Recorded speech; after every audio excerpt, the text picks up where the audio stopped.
Hello, Sam here from StudentIt. Just going to talk to you today about student loans and why they are not bad or shouldn't be perceived as bad as a student perspective. So firstly, you should stop seeing them as debt. I know they are classed as debt, but they're not debt in the normal way. And why is that? Because if you default on a mortgage, you usually get that house taken off you, whereas you can't default or lose your student loan. So some of the reasons why they're not bad is because you have to earn a certain amount before you pay it back.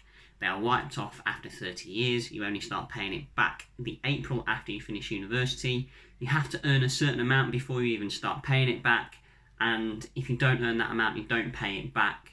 And it doesn't affect your credit history whatsoever. And as many as 85% of students do not pay their student loan back before it is wiped off.